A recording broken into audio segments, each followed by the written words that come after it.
ভোটের আগে মমতা বন্দ্যোপাধ্যায়ের মাস্টার স্ট্রোক বাংলার যুবসাথী। অফলাইনের পাশাপাশি অনলাইনেও আবেদন করা যাবে। ভোট বাক্সে প্রভাব ফেলতে পারে বুঝেই কি পাল্টা কৌশল বিজেপির? অ্যাসেম্বলি ওয়াইজে 294টা কেন্দ্রে আমরা 294টা ক্যাম্প তৈরি করব। একটা অ্যাসেম্বলিতে একটাই ক্যাম্প হবে। 15 থেকে 26 ছুটির দিনগুলো বাদ দিয়ে, এবং যারা জমা দেবেন তাদেরটা সঙ্গে সঙ্গে তারা রিসিপ্ট পাবেন এবং ডিজিটাইজও করা হবে। রাজ্য সরকারের নতুন প্রকল্প বাংলার যুবসাথী। এপ্রিল থেকেই বেকারদের ভাতা দেবে সরকার। 5ই ফেব্রুয়ারি রাজ্য বাজেটে ঘোষণা করা হয়। রবিবার থেকেই এর জন্য রাজ্য জুড়ে ক্যাম্প শুরু। কর্মসূচির নাম স্বনির্ভর বাংলা। এই ক্যাম্পে বাংলার যুবসাথী, লক্ষ্মীর ভান্ডার সহ 4টি প্রকল্পে আবেদন জানানো যাবে। 2021-এ লক্ষ্মীর ভান্ডার মহিলাদের মন জয় করেছিল বলে মত রাজনৈতিক মহলের। আর 2026-এর ভোটের আগে নতুন প্রকল্প বাংলার যুবসাথী, বেকার ভাতা। অনেকেই মনে করছেন বিধানসভা ভোটের আগে বেকার ভাতা তৃণমূলের ভোট বাক্সে বড় প্রভাব ফেলতে পারে। তা বুঝতে পেরেই কি পাল্টা কৌশল বিজেপির? রবিবার থেকেই চাকরি চায় বাংলা কর্মসূচিতে পদ্ম শিবির। জেলায় জেলায় করা হবে ফর্ম বিলিং। এটাও করবে চাকরি চায়। দলে দলে ধপবাজ ফেরেববাজ 420 তৃণমূল সরকারের ফর্ম ফিল আপ করবেন, আমাদের কোনো আপত্তি নেই। এটাও করবেন চাকরি চায় বাংলা। 2,15,00,000 বেকার। মাধ্যমিক পাশ করা বেকারদের ভাতা দেবে রাজ্য সরকার। মাধ্যমিক পাশ করা 21 থেকে 40 বছর বয়সী বেকারদের মাসে 1,500 টাকা করে দেওয়া হবে। স্কলারশিপ ছাড়া অন্য কোনো সামাজিক প্রকল্পের সুবিধা পান না এরকম বেকারই এই ভাতা পাবেন। পর্যবেক্ষকদের একাংশের মতে এটা সামাজিকভাবে যেমন গুরুত্বপূর্ণ তেমনি রাজনৈতিকভাবেও। কারণ লক্ষ্মীর ভান্ডার মহিলাদের মন জয় করেছে। এবার তরুণ প্রজন্মের জন্য বেকার ভাতা, যা ভোটে ডিভিডেন্ড দিতে পারে তৃণমূলকে। এবারের অন্তর্বর্তী বাজেটকে তিনি নির্বাচনীর একটি লিফলেটে পরিণত করেছেন। আজকের দিনে সব অনলাইন হয়ে যাওয়ার পরে কেন লক্ষ লক্ষ যুবককে কালকে থেকে আপনাকে রাস্তায় নামাতে হবে? যে যেখানে পারেন দলে দলে যান ফর্ম ফিল আপ করতে, এবং সেখানে পশ্চিমবঙ্গ প্রদেশ যুব মোর্চার পোস্টকার্ড এটাও ফিল আপ করে দিয়ে আসবেন। চাকরি চায় বাংলা। দিকে যেমন মাননীয় মুখ্যমন্ত্রী মমতা বন্দ্যোপাধ্যায় রাজ্যে বড় শিল্প, ভারী শিল্প, তথ্য প্রযুক্তি শিল্প, মেধাভিত্তিক শিল্প, মাঝারি শিল্প, হস্তকুটির শিল্প, সেগুলিকে যেমন প্রসার ঘটছে, বহু লোক চাকরি পাচ্ছেন। আবার যারা এখনো একটু অপেক্ষা করতে হচ্ছে তাদের জন্য এই যুবসাথী করেছেন। তাতে ভয় পেয়ে গেছে ভারতীয় জনতা পার্টি, ভয় পেয়ে গেছে, তাই শুভেন্দু অধিকারী কুৎসা করতে নেমেছেন। News 18 Bangla. Mid day meal নিয়ে কেন্দ্র রাজ্য চর্চা। কেন্দ্রীয় শিক্ষামন্ত্রী ধর্মেন্দ্র প্রধানের অভিযোগ, কেন্দ্রের দেওয়া মিড ডে মিলের টাকা দলের কাজে খরচ করছে তৃণমূল। তার হুঁশিয়ারি, যারা এই কাজ করছেন তাদের জেলে পাঠানো হবে। हमने नरेंद्र मोदी जी ने दिल्ली से बंगाल की बच्चों के लिए मिड डे मील में मध्याह्न भोजन में हजारों करोड़ रुपया भेजा। शुभेंदु दा ने मेरे को प्रमाण भेजे, कागज भेजा, मेरे को विश्वास नहीं हुआ। दिल्ली से भेजी हुई पैसा टीएमसी की पार्टीबाजी में खर्चा हो रहा है, पार्टी की खर्चा हो रहा है। ये ट्रेजरी के चालान से हमें पता चला। शुभेंदु दा ने मांग किया इस पे सीबीआई इंक्वायरी होनी चाहिए। ममता जी को पार्टी में आपसी झगड़े में जिनकी घर जल गए उनके लिए रिलीफ देने के लिए पैसा नहीं था, उसमें सीबीआई इंक्वायरी हो रहा है। जो लोग बंगाल के बच्चों के पैसे को गवाए हैं, चोरी किए हैं, हम उनको जेल भेजने वाले हैं। আর এর পাল্টা দিয়েছেন রাজ্যের শিক্ষামন্ত্রী ব্রাত্য বসু। সোশ্যাল মিডিয়ায় তিনি লেখেন, কেন্দ্রীয় শিক্ষামন্ত্রীর অভিযোগ ভিত্তিহীন এবং অমূলক।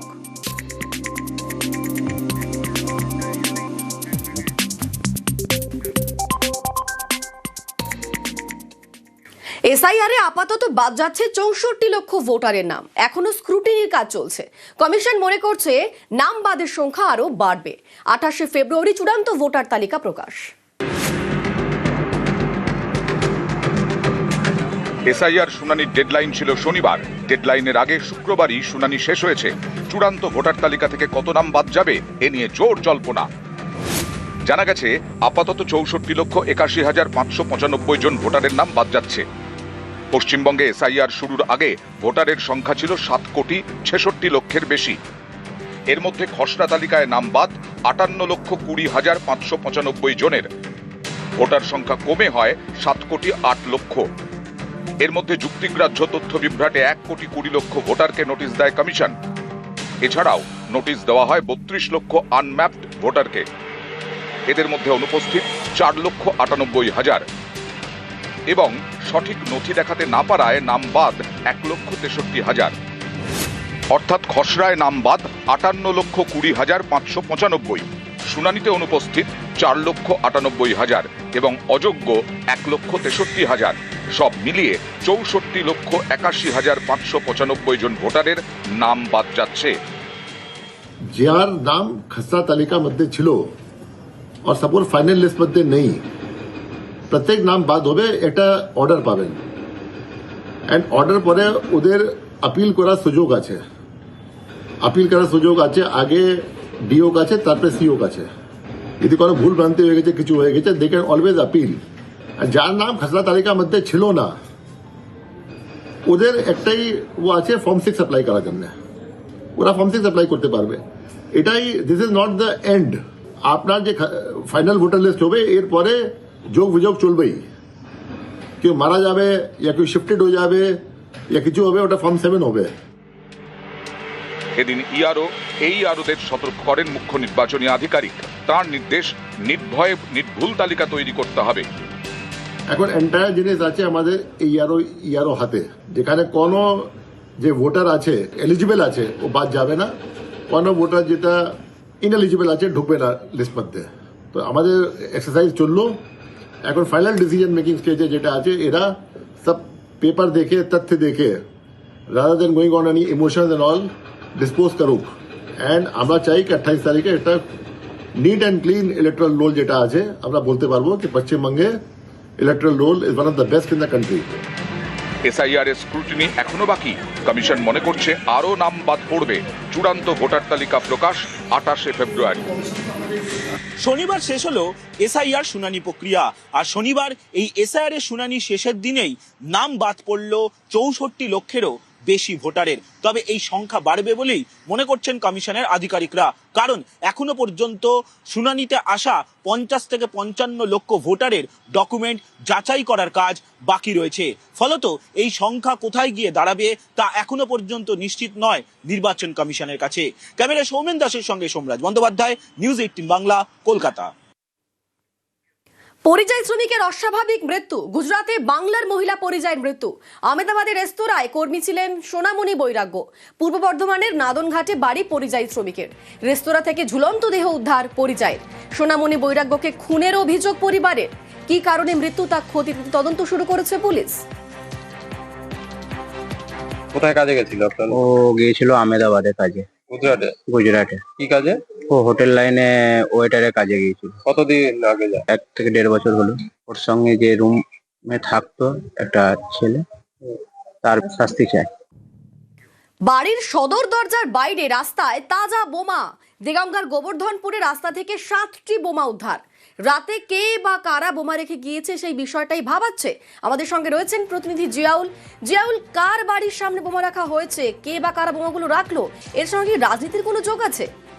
দেখো, এখনো পর্যন্ত রাজনৈতিক কোনো যোগ কিন্তু পাওয়া যায়নি। কিন্তু যেভাবে এই হাফিজুল ইসলাম দেগঙ্গার গোবর্ধনপুর এলাকার বাসিন্দা, তার বাড়ির সামনে একদম মূল গেটের সামনেই কিন্তু পরপর 7টি তাজা বোমা সাজানো। ফলে একটু অসাবধান হলেই কিন্তু সেই বোমার আঘাতে বড় দুর্ঘটনা ঘটতে পারত। কিন্তু কে বা কারা এই বাড়ির সামনে একেবারে মূল গেটের সামনেই পরপর বোমা রাখলো, এখনো পর্যন্ত প্রশ্ন। কোনো রাজনৈতিক কারণ রয়েছে না অন্য কোনো কারণ, যেহেতু সামনেই একেবারে বিধানসভা নির্বাচন, ফলে তার জন্যই কি ভয় দেখানোর জন্যই কি এলাকায় বোমাগুলি রাখা হয়েছিল, সেটা কিন্তু এখনো প্রশ্নের। খবর পেয়ে দেগঙ্গা থানার পুলিশ এবং বোমা স্কোয়াড সেখানে গিয়ে বোমাগুলি উদ্ধার করে।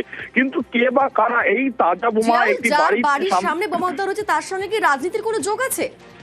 দেখো, তিনি রাজনীতি করেন কিন্তু সেইভাবে সক্রিয়ভাবে তিনি রাজনীতির সঙ্গে যুক্ত নয়, এটাও তিনি জানালেন। কিন্তু কে বা কারা তার সঙ্গে কোনো শত্রুতা রয়েছে এটাও তিনি স্পষ্ট করে বলতে পারলেন না। ফলে কে বা কারা তার বাড়ির সামনে বোমাগুলি রাখলো সেটা এখনো পর্যন্ত তদন্ত করছে দেওঙ্গা থানার পুলিশ। কিন্তু যেভাবে এই পরপর বাড়ির মূল গেটের সামনে বোমাগুলি রাখা ছিল, ফলে বড় দুর্ঘটনা ঘটতে পারত এমনটা মনে করছেন। ফলে বোমা স্কোয়াড এবং দেওঙ্গা থানার পুলিশ পরবর্তীকালে তাজা বোমাগুলি উদ্ধার করে। অনিন্দিতা, ধন্যবাদ জিও। বোমাগুলো একটা করে সাজানো ছিল ওই বাড়ির পাশে, একদম ঘরের পাশে, পথে সেখানে সবাই যাতায়াত করে। গেটের পাশে, গেটের সামনে, মানে ঘর থেকে দরজা খুলে লাভলেই বোমটা পায় করবে। কতগুলো বোম ছিল? 7খানা বোম ছিল। পুলিশ এসেছিল, পুলিশ এসে বোমগুলো উদ্ধার করলো। পঞ্চায়েত অফিসে দলীয় কার্যালয়, অভিযোগ এগরায় পঞ্চায়েত অফিসে বসে দলের কাজ করেন বিজেপির প্রধান। এগরায় চাঞ্চল্যকর অভিযোগ, এরই প্রতিবাদে বিক্ষোভ তৃণমূলের, চলে ধস্তাধস্তি। অভিযোগ মানতে নারাজ বিজেপি।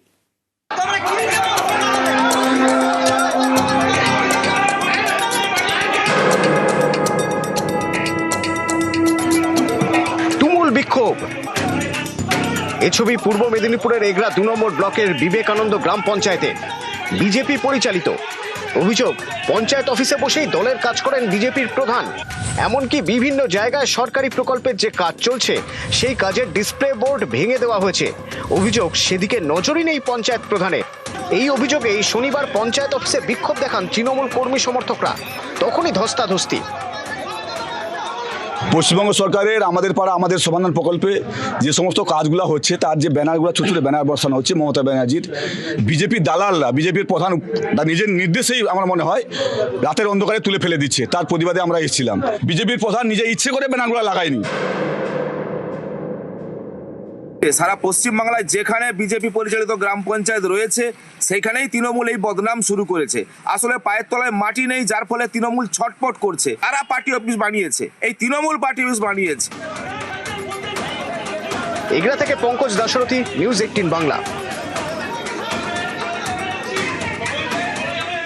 আবাসের টাকা থেকে কাটমানি, বাংলার বাড়ি প্রকল্পের প্রথম কিস্তির টাকা থেকে জোর করে 8,000 টাকা আদায়। ডেবরায় চাঞ্চল্যকর অভিযোগ তৃণমূল নেতার বিরুদ্ধে। অন্যদিকে আলিপুরদুয়ারে বাংলার বাড়ি পেতে ভিক্ষুকের থেকে 20,000 টাকা দাবি। অভিযোগের আঙুল তৃণমূলের পঞ্চায়েত সদস্যর স্বামীর দিকে। দু জায়গাতেই অভিযোগ অস্বীকার।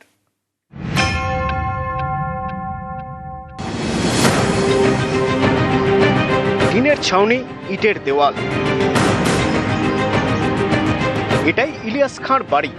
পশ্চিম মেদিনীপুরের ডেবরার ইসলামপুরের বাসিন্দা ইলিয়াস সম্প্রতি তার ব্যাংক অ্যাকাউন্টে ঢোকে বাংলার বাড়ি প্রকল্পের প্রথম কিস্তি 60,000 টাকা।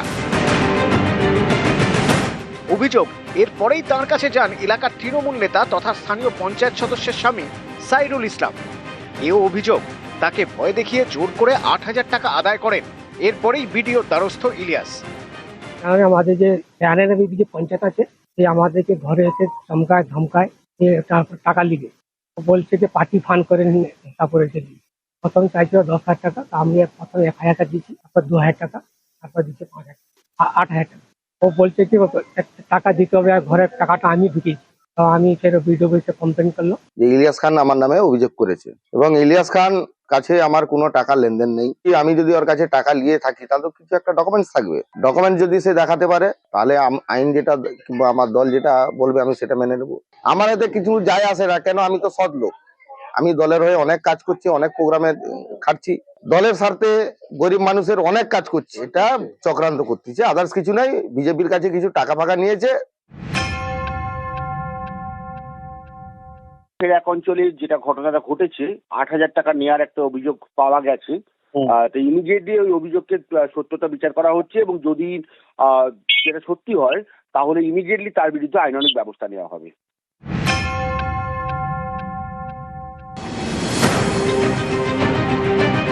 আলিপুরদুয়ার 2 নম্বর ব্লকের খাতোপাড়া, এখানকার বাসিন্দা শেফালি বর্মন ভিক্ষে করে পেট চালান।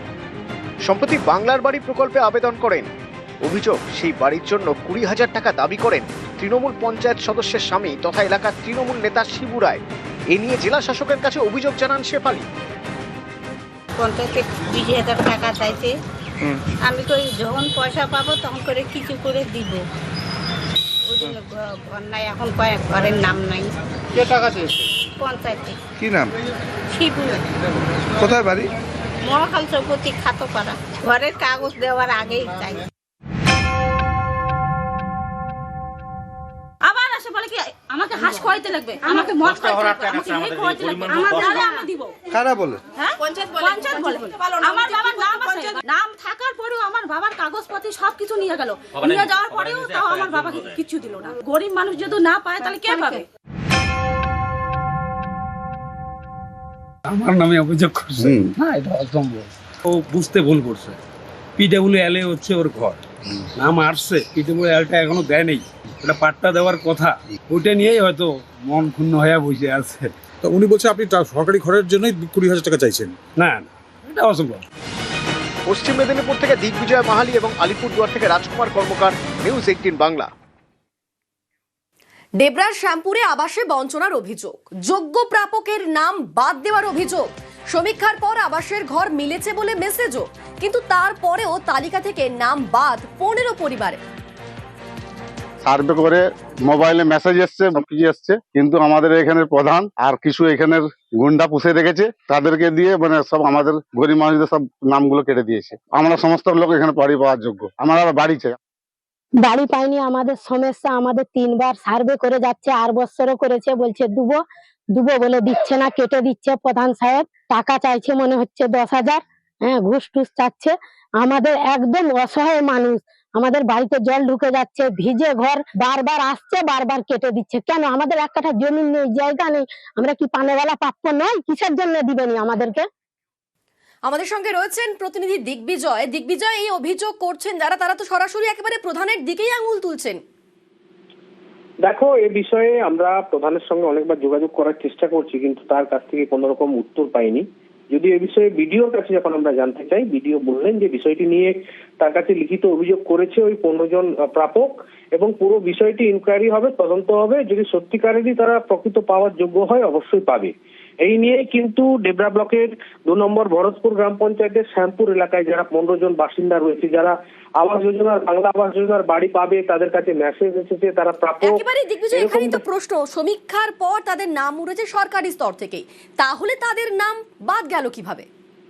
দেখো, যারা প্রাপক রয়েছে তারা যেটা সরাসরি অভিযোগ করছে যে গ্রাম পঞ্চায়েতে যিনি প্রধান রয়েছেন তিনি ইচ্ছে করে এগুলো করছেন, এবং কেন করছেন তার সদুত্তর কিন্তু তাদের কাছেও নেই। তার জন্যই কিন্তু তারা বিডিওর দ্বারস্থ হয়েছে। বিডিও পুরো বিষয়টি খতিয়ে দেখছেন। ডেবরার শ্যামপুর এলাকার এই ঘটনা জানিয়ে কিন্তু রীতিমতো শোরগোল পড়েছে ওই এলাকায়, তবে পুরো বিষয়টি তদন্ত করছে বিডিও। বেশ, ধন্যবাদ দিগ্বিজয়। হ্যাঁ, 2 নম্বর পঞ্চায়েত প্রধানের বিরুদ্ধে একটা কমপ্লেন পেয়েছি আমরা, যে কিছু নাম ওখানে বাদ দেওয়া হয়েছে, আর সেগুলো আমরা ব্লক স্তরের পক্ষ থেকে ইমিডিয়েটলি দেখছি, এনকোয়ারি করে। চা শ্রমিকদের জন্য কেন্দ্রীয় প্রকল্পের টাকা, সেই টাকা নাকি রাজ্যের কাছে পড়ে রয়েছে। ওই টাকা শ্রমিকদের ব্যাংক অ্যাকাউন্টে সরাসরি পাঠানো হোক। লোকসভায় দাবি দার্জিলিং এর বিজেপি সাংসদ রাজু বিস্তার। পাল্টা তৃণমূলের দাবি কোনো টাকাই পাঠায়নি কেন্দ্র। ভোটের আগে আর এ নিয়েই তরজা তুঙ্গে। हर एक चाय बागान के श्रमिकों को टी बोर्ड के माध्यम से, डीबीटी के माध्यम से डायरेक्ट ये पैसा उनको देने का काम करे, ये भी मैं निवेदन आपसे करना चाहता हूँ। সামনেই বিধানসভা ভোট, বিজেপির নজরে উত্তরবঙ্গের চা বলয়, কারণ বেশ কিছু বিধানসভা আসনে চা শ্রমিকদের ভোট বড় ফ্যাক্টর। এই পরিস্থিতিতে বুধবার লোকসভায় বিজেপির সাংসদ রাজু বিস্তার মুখে সেই চা শ্রমিকদের কথা। কেন্দ্রীয় সরকারের প্রকল্প প্রধানমন্ত্রী চা শ্রমিক প্রোৎসাহন যোজনা, শ্রমিকদের স্বাস্থ্য, তাদের সন্তানদের শিক্ষার জন্য টাকা বরাদ্দ করে কেন্দ্রীয় সরকার।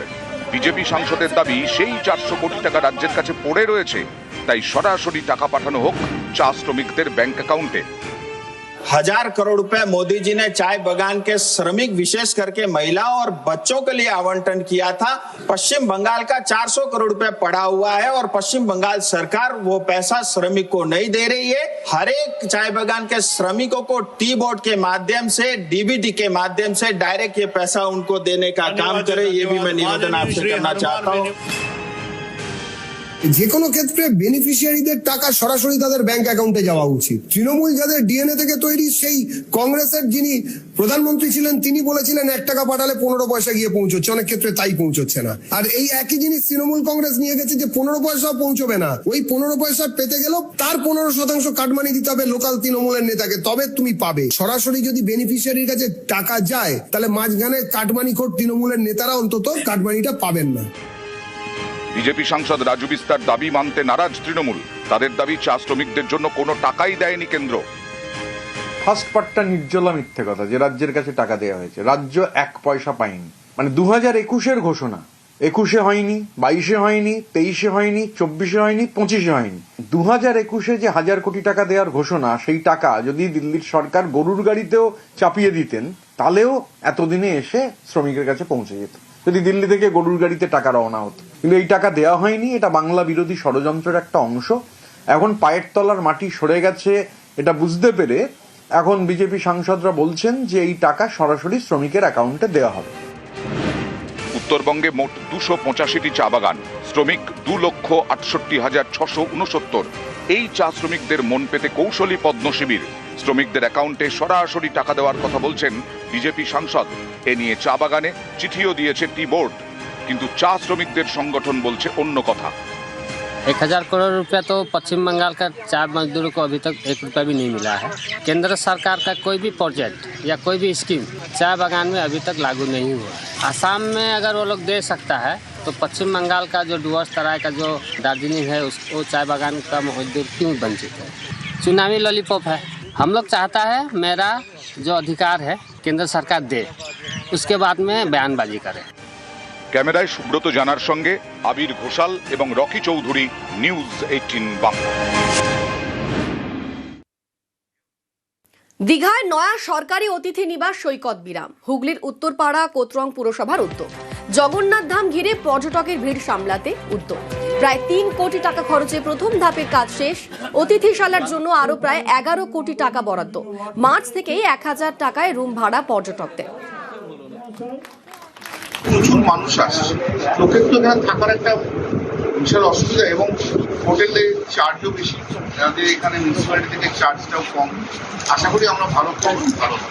এটাতে বুকিংটা ওরা ওই অ্যাপের মাধ্যমে হবে, সেটা সবাই অ্যাপের মাধ্যমে দিয়ে বুক করে আসবে। সারা পশ্চিমবাংলার মানুষই আসবে, যারাই আসতে যাবে তারাই আসবে, এখানে কোনো ভেদাভেদ নেই। আমরা আশা করি 1 তারিখ থেকে আমরা বুকিং দিতে পারবো। বুকিংটি আমরা অনলাইন দেব।